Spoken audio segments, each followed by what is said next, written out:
this one is on goal setting, specifically using the SMART goal setting system. Of course, you've already been setting goals. I've had you email and text them to me already, but what we're going to look at now is how to more clearly define those goals so that you can know for sure that you're hitting them, and you'll be able to create goals that are sustainable, that are reachable, and you'll be able to see whether maybe the goal that you're shooting for is actually realistic or not, or whether it's reasonable to even try for. Sometimes we create goals that are completely unrealistic and we don't realize that until we're moving towards it, or maybe we're not moving at all and we can't figure out what's going on. I just can't seem to hit this goal. So the SMART goal setting system is a very powerful tool. It's pretty simple to use, but it will help you to define those goals and to set yourself up for success.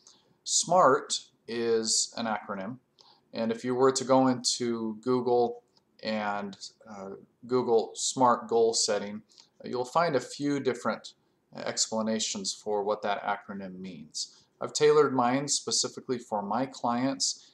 It's not entirely different than other systems that you may find, but it has its own little nuances. So let's break it down one by one so that you can see how to use the SMART goal setting system. And in the book, in Care to Be Fit, you'll find that within that lies a few pages that you can use to write your goals down. So go ahead and feel free to use that. So first of all, SMART. The S stands for specific. Of course, if we can't specifically explain our goal, if we can't lay it out specifically, if we can't explain it, then it's less likely to happen. And that's just logical. That makes sense. Now, some goals are easier to be specific with than others. For instance, a weight loss goal, we may think, well, I want to lose 10 pounds. Okay, well, that's pretty specific. You can't get more specific than I want to lose 10 pounds or I want to be at such and such a weight. But within that lies, how am I going to get there? That's a very important part of a goal. We can say, well, I want to lose 10 pounds or I want to lose 50 pounds. But how do we accomplish it? Well, that's going to be laid out in the specific portion. I'm going to reduce my calories by 500 calories a day.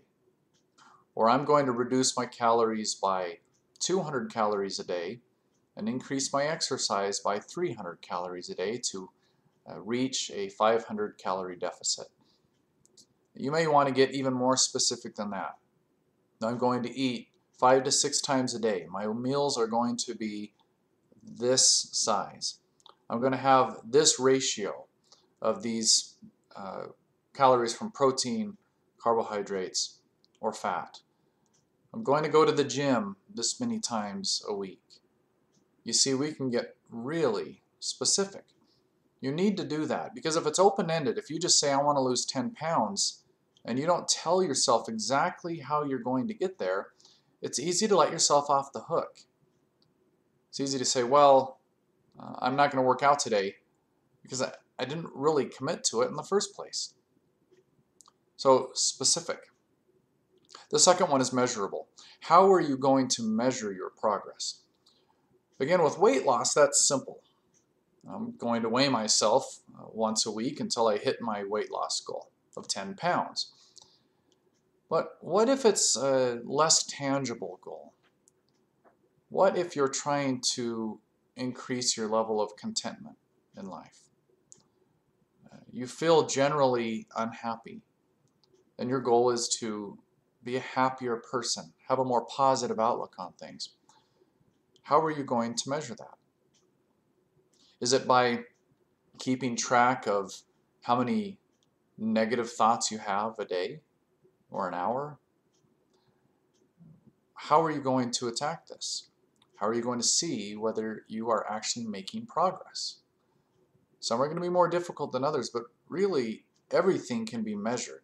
There's a measurement for everything. Find something that's going to work for you so that you know that you're hitting your target or not, that you're reaching your goal, or you're hitting little stages of your goal. The third one is arguable.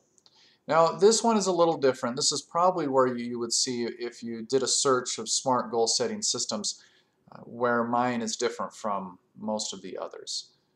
Some of them are achievable, but the reason I went with arguable is because I really feel that it's common for us to set goals based on what we think other people want us to do.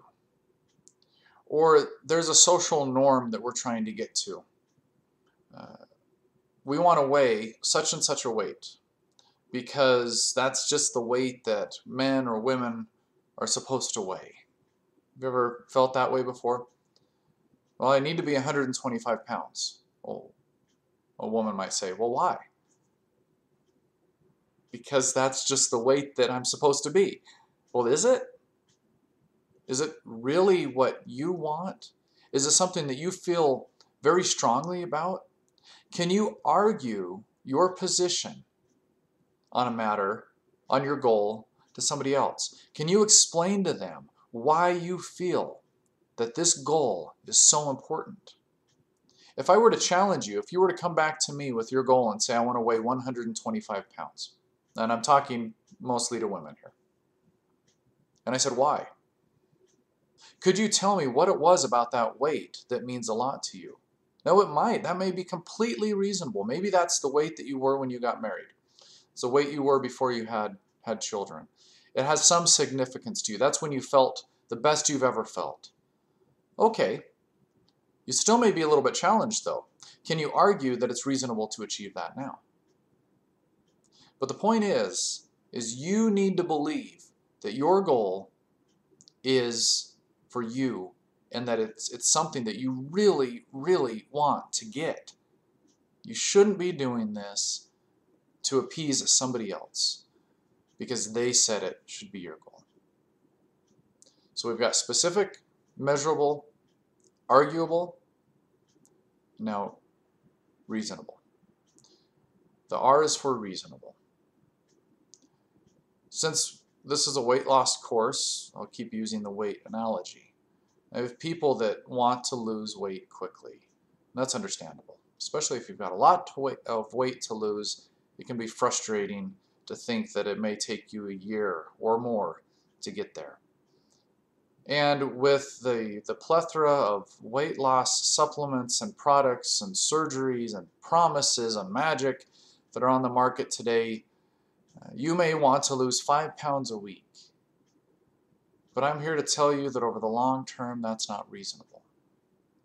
If you have questions about whether your goal is reasonable, please let me know, because it may seem reasonable to you, but after we communicate, we may find out that it's not.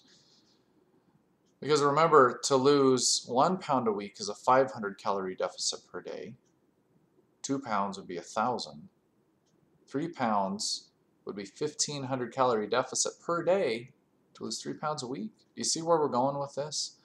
Why it's unreasonable to expect a 3 to 5 pound of consistent weight loss per week. But you may not know that until you start going through this goal setting system, you communicate with me or with another person that's knowledgeable about this and find out that your goal is not reasonable. But we may not really know until we start spelling it out. And the final one, T, is for time. What's your time frame for accomplishing this goal? This is so important. If we do not set a time, we'll keep pushing it further and further away.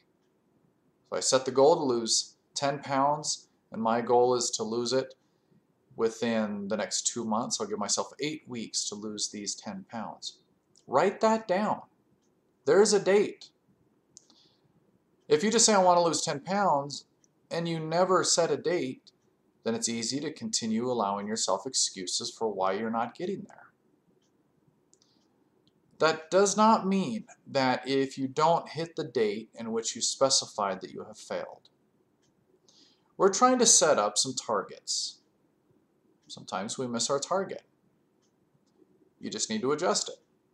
So if you're approaching the date that you set for yourself, the time that you set for yourself in which to have fulfilled this goal, and you can tell it's just not going to happen, review See what it was, whether it maybe the goal really wasn't reasonable. You thought it was, you had argued it, but in hindsight, it just wasn't really going to happen.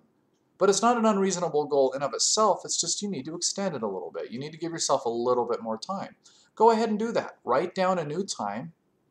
Explain in your status updates why it was that you had to make an adjustment, and keep shooting for that goal. If you're approaching it and you see you thought it was reasonable, but it is just not, you may need to scrap the goal or really modify it and start over again. Well, that's okay. We're not expecting perfection. We're just trying to set some things up so that we can start reaching these goals. And the SMART goal setting system is a powerful tool in doing that. I've had a lot of questions. How do I use these status updates? So if you're looking at the book and you see those status updates, you can use those however you would like. The way that I prefer to use this system in each individual page is each page is for one goal. The status updates are opportunities for you to write in some notes as to how things are progressing. So say that you've set a 2-month goal for yourself to have such and such happen. Well, each week or every other week or whenever you feel inclined, you may go in and write an update about how things are going. So let's say that you need to change the specifics a little bit. Whatever you were deciding to do and how you were deciding to get there in the specific description box, you've made some adjustments.